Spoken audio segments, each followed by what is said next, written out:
विधानसभा चुनाव के लिए बीजेपी तैयारियों में जुटी हुई है और मुख्यमंत्री पुष्कर सिंह धामी दिल्ली में पहुंचे हैं, जहां वो जनसभा को संबोधित भी कर रहे हैं। सभी निर्णय उनकी दृढ़ इच्छा शक्ति का परिणाम है। मुझे आप सबको ये बताते हुए गर्व हो रहा है। अभी मैं मंच पर आया था तो मुझे सारे लोग कह रहे थे कि अभी 2 दिन पहले उत्तराखंड हमारे प्रधानमंत्री जी के नेतृत्व में और उनके मार्गदर्शन में उत्तराखंड देश का पहला राज्य बन गया है जहां रहने वाले हर पंथ, हर वर्ग, हर जाति के लोगों के लिए एक समान कानून लागू हो गया है। भाइयों बहनों, ये गौरव हर एक उत्तराखंड वासी को प्राप्त हो गया है। उत्तराखंड से गंगोत्री निकली है। ये कानून सभी को समान अधिकार प्रदान करेगा और समाज में जितनी कुरीतियां हैं उन कुरीतियों को भी दूर करेगा। भाइयों बहनों, जहां एक और भारतीय जनता पार्टी है जो विकसित भारत के संकल्प के साथ निरंतर राष्ट्र निर्माण में जुटी हुई है, तो दूसरी ओर कांग्रेस और आम आदमी पार्टी है जो तुष्टीकरण और भ्रष्टाचार में लिप्त है। जिस कांग्रेस के भ्रष्टाचार को हथियार बनाकर आपदा वालों की सत्ता आई थी, आज वही आम आदमी पार्टी आज भ्रष्टाचार के मामले में इन्होंने कांग्रेस को भी पीछे छोड़ने का काम किया है। कांग्रेस केजरीवाल सरकार के घोटाले एक के बाद एक सामने आ रहे हैं। शिक्षा का झूठा प्रचार कर 2800 करोड़ रुपए का शराब घोटाला किया, 24 घंटे पानी देने का वायदा कर दिल्ली जल बोर्ड में 28,000 करोड़ रुपए का गबन किया। फ्री पानी देने वालों की दिल्ली में आज भी 40% आबादी प्यासी है और जहां पानी आ रहा है वह भी पीने योग्य पानी नहीं है। यही नहीं, दिल्ली में टैंकर माफिया भी केजरीवाल सरकार की सह पर पनप रहा है। आज मैं देख रहा था फिर से उन्होंने कल घोषणा पत्र अपना जारी किया और अपने घोषणा पत्र में केजरीवाल सरकार यमुना की सफाई का फिर से वही ढोंग कर रही है और अपनी नाकामियों का ठीकरा हरियाणा पर फोड़ रही है। लेकिन मैं दिल्ली की जनता को पूछना चाहिए कि पिछले 10 वर्षों में आपने यमुना जी की सफाई क्यों नहीं की? ये प्रश्न केवल मेरा नहीं है, ये प्रश्न आप सबका है। आपको पूछना चाहिए कि आप 10 साल 11 साल सरकार में रहने के बाद अब फिर से कहते हो कि हम यमुना जी की सफाई करेंगे। भाइयों बहनों, आखिर कितना झूठ बोलोगे? आप कहते हो 2020 में हमने जो वायदे किए थे, जो हमने घोषणाएं की थी, अब हम 2025 में फिर से सरकार आएगी, फिर पूरा करेंगे। भाइयों बहनों, आखिर 5 साल आप क्या करते रहे? केंद्र सरकार द्वारा दिए गए 2500 करोड़ रुपए यमुना की सफाई के लिए दिए गए थे, वो कहां चले गए? भाइयों बहनों, जब दिल्ली के समय में कोविड हो रहा था, कोविड के समय में ऑक्सीजन की किल्लत से दिल्ली की जनता जूझ रही थी, तब केजरीवाल जी अपना शीश महल बनवा रहे थे और शराब घोटाले की अपनी स्क्रिप्ट तैयार कर रहे थे कि शराब घोटाला किस तरह से करना है। आज दिल्ली दुनिया में सबसे अधिक प्रदूषित राजधानी बन चुकी है, लेकिन केजरीवाल सरकार ने कभी ऑड इवन का नाटक किया तो कभी स्मार्ट टावर का दिखाया। केजरीवाल सरकार की भ्रष्टाचार की सूची इतनी लंबी है कि आम आदमी पार्टी के 15 विधायक, 5 मंत्री जेल जा चुके हैं और मुख्यमंत्री और उप मुख्यमंत्री भी भ्रष्टाचार के आरोपों में सलाखों के पीछे होकर आ गए हैं। इन लोगों ने नजफगढ़ के गांवों के साथ भी विश्वासघात किया है। सीवर, पानी और बिजली जैसी बुनियादी सुविधाएं अब तक पूरी नहीं की गई हैं। नजफगढ़ नाले से निकलने वाला, यहीं से नाला है ना पहलवान, जिसके पीछे पीछे हम आ रहे थे, मैं पूछ रहा था मैं यही नाला है क्या? इस नाले से निकलने वाला 450 मिलियन गैलन अवशिष्ट गंदा पानी, यहां से जनता की सेहत पर बुरा असर पड़ रहा है। यहां भी थोड़ा सा उसकी हवा आ रही है ना, आ रही है। लेकिन केजरीवाल सरकार ने आज तक इस समस्या को दूर करने के भी सिर्फ झूठे वायदे ही किए हैं। आज कांग्रेस और आम आदमी पार्टी वाले दिल्ली में अलग होने का ढोंग कर रहे हैं। अब आप देख रहे होंगे कि आम आदमी पार्टी अलग चुनाव लड़ रही है, कांग्रेस पार्टी अलग चुनाव लड़ रही है। ये केवल इनका ढोंग है भाइयों बहनों, लेकिन ये भ्रष्टाचार और सनातन धर्म के अपमान में हमेशा एक दूसरे के पक्के साझीदार हैं, मौसेरे भाई हैं। ये लोग मोदी सरकार के जितने भी राष्ट्रहित के फैसले होते हैं उनमें भ्रम फैलाते कर दिल्ली की जो शांति है उसको अशांति में बदलने का काम करते हैं। ये लोग 3 तलाक समाप्त करने और 300 धारा 70 को हटाने का भी विरोध करते रहे हैं। और जब भगवान श्री रामचंद्र जी का अयोध्या में राम मंदिर बनकर तैयार हो गया, उस प्राण प्रतिष्ठा के कार्यक्रम से भी दूरी बना लेते हैं। ये भगवान राम को भी काल्पनिक बताते हैं, राम सेतु को भी काल्पनिक बनाते हैं। ये लोग रोहिंग्या, बांग्लादेशी घुसपैठियों के तो हिमायती बनते हैं और हमारे बिहार और उत्तर प्रदेश के भाई बहनों से नफरत करते हैं भाइयों बहनों। अब कांग्रेस अध्यक्ष मल्लिकार्जुन खड़गे कहते हैं महाकुंभ स्नान का अपमान कर हमारी सनातन धर्म की आस्था को भी ठेस पहुंचाने का काम कर रहे हैं। भाइयों बहनों, अब आपको तय करना है कि आप किसके साथ हैं। एक तरफ है राष्ट्रहित को प्रथम मानने वाली, यानी कि राष्ट्र सबसे पहले है ऐसा मानने वाली भाजपा, या शाहीन बाग में हल्ला मचाने वालों के साथ है। सभी के साथ समान कानून के साथ है कि सबके लिए एक समान कानून होना चाहिए, या शरीयत कानून से महिलाओं के उत्पीड़न की खुली छूट देने वालों के साथ है।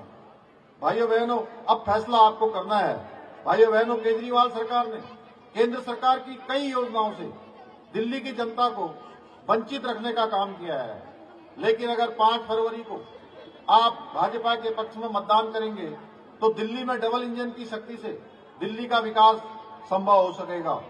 दिल्ली में भाजपा की सरकार बनने पर पहली कैबिनेट में जो यहाँ आयुष्मान योजना लागू नहीं है, पहली कैबिनेट में आयुष्मान योजना को लागू किया जाएगा। भाई बहनों, 2014 के बाद मोदी सरकार बनने के बाद एक बड़ा फैसला हुआ था। देश में सभी के लिए 5 लाख रुपए की प्रत्येक वर्ष स्वास्थ्य की व्यवस्था की गई थी, प्रावधान किया गया था, लेकिन वो प्राइवेट अस्पतालों में भी इलाज हो रहा है। उत्तराखंड में हम 2100 करोड़ रुपए का अभी तक इलाज करा रहे हैं, 2100 करोड़ रुपए का। सारे प्राइवेट अस्पताल भी आज हमारा अच्छा इलाज कर रहे हैं, आयुष्मान भारत योजना का जिनके पास कार्ड है। भाइयों बहनों, दिल्ली में मैं पूछता हूं तो ये योजना यहाँ नहीं लागू है ना, लागू नहीं है। प्रतिमाह 2500 रुपए महिलाओं को दिए जाने का नई सरकार प्रावधान करेगी भारतीय जनता पार्टी की। गर्भवती महिलाओं को 21,000 रुपए की सहायता दी जाएगी। 6 पोषण किट प्रदान किए जाएंगे। 500 रुपए में सिलेंडर उपलब्ध कराने के साथ ही होली दिवाली पर अतिरिक्त 2 मुफ्त सिलेंडर भी दिए जाएंगे। दिल्ली में भाजपा सरकार बनने पर वृद्धावस्था पेंशन को बढ़ाकर 2500 रुपए तथा विधवा और बेसहारा महिलाओं को पेंशन को 2500 रुपए से बढ़ाकर 3000 रुपए प्रतिमाह किया जाएगा। हर गरीब बस्ती में अटल कैंटीन स्थापित की जाएगी, जहां 5 रुपए में भरपेट खाना मिलेगा। ऑटो चालकों और टैक्सी चालकों को 10 लाख रुपए का स्वास्थ्य बीमा और 5 लाख रुपए की दुर्घटना बीमा भी मिलेगा। 1700 जो अनाधिकृत कॉलोनियों को पूर्ण मालिकाना हक दिया जाएगा। 6 माह के भीतर न्यायिक प्रक्रिया को पूरा करके जिन 13,000 दुकानों को केजरीवाल सरकार की गलती के कारण सील किया गया है, भारतीय जनता पार्टी की सरकार बनने पर उन दुकानों को भी खोला जाएगा, उस सील को खोला जाएगा। गीग वर्कर्स को 10 लाख रुपए तक का जीवन बीमा और 5 लाख तक का दुर्घटना बीमा मिलेगा। इसके साथ ही 50,000 युवाओं को सरकारी नौकरी देने के साथ साथ 20 लाख रोजगार के नए अवसर भी भारतीय जनता पार्टी की नई दिल्ली की सरकार करेगी। भाइयों बहनों, इतना ही नहीं, डॉक्टर BR अम्बेडकर स्टाइपेंड योजना द्वारा ITI और पॉलिटेक्निक कर रहे अनुसूचित जाति के छात्रों को प्रतिमाह 1000 रुपए का स्टाइपेंड दिया जाएगा। इसके अतिरिक्त उत्तर प्रदेश सरकार, हरियाणा सरकार और दिल्ली सरकार के माध्यम से महाभारत सर्किट बनाकर पर्यटन को बढ़ावा देने का कार्य भी भाजपा की सरकार यहां करेगी।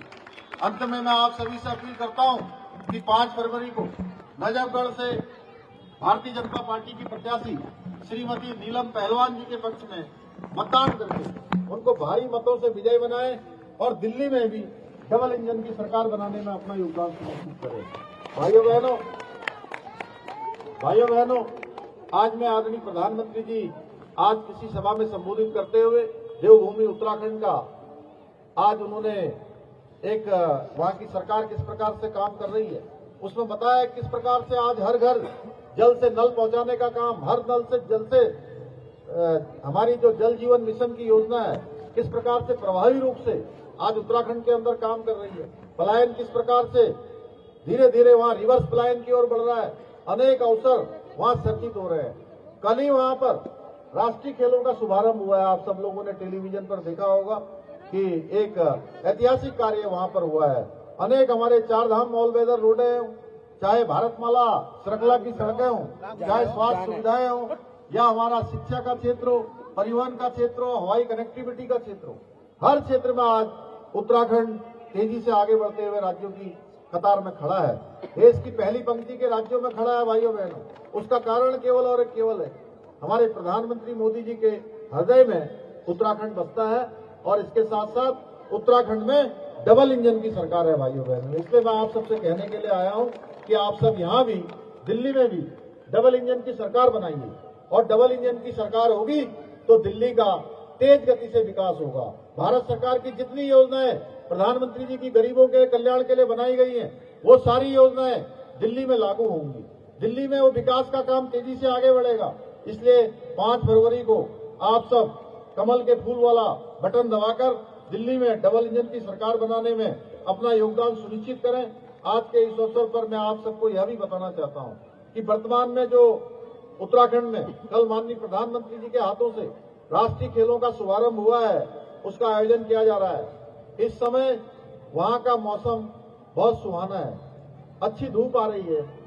जो लोग वहां के हैं वो तो जानते ही हैं, जो नहीं जानते हैं मैं उनको भी बताऊं कि आप सब लोगों को मैं आमंत्रित कर रहा हूं। आप सबसे मेरा अनुरोध है, दिल्ली के चुनाव में अपना वोट डालकर, यानी डालकर पहली गाड़ी से आप उत्तराखंड आए और राष्ट्रीय खेलों का भी आनंद लें और हमारे द्वारा प्रारंभ की गई शीतकालीन यात्रा, यानी कि शीतकाल में लोग सोचते हैं कि उत्तराखंड में ठंडा हो जाता है, पहाड़ों में जाने लायक नहीं रहता है, लेकिन पहाड़ों में बहुत अच्छी धूप आती है। पहाड़ों में बर्फ से जो ढकी हुई चोटियां हैं वो और सुंदर दिखती हैं। शानदार आप शांति का, अध्यात्म का, ऊर्जा का अनुभव लेकर आप वापस आएंगे और साल भर स्वस्थ होकर काम करेंगे। मैं आप सबसे अनुरोध करता हूं कि आप अवश्य इन शीतकालीन यात्रा में हमारे जो तीर्थ स्थान है, हमारे बहुत सारे पर्यटक स्थान हैं, उन सभी स्थानों पर आएं और आनंद लें। मैं आपको एक बार फिर से धन्यवाद करते हुए आप सबको शुभकामनाएं देते हुए, पहलवान जी मेरे मन में कोई संशय नहीं है कि आप जो है जैसे सभासद के चुनाव में, पार्षद के चुनाव में, जैसे पार्षद के चुनाव में आप दिल्ली की सबसे बड़ी जीत नीलम पहलवान ने जो है यहाँ पार्षद, निगम पार्षद के चुनाव में आप सब लोगों ने उनको कराई थी। मुझे लगता है कि मेरे मन में एक संशय नहीं है कि दिल्ली विधानसभा के इस विधानसभा चुनाव में भी उनकी बहुत बड़ी और ऐतिहासिक जीत होगी। इतना ही आप सबसे निवेदन करते हुए मैं अपनी बात को समाप्त करता हूँ। बहुत बहुत धन्यवाद।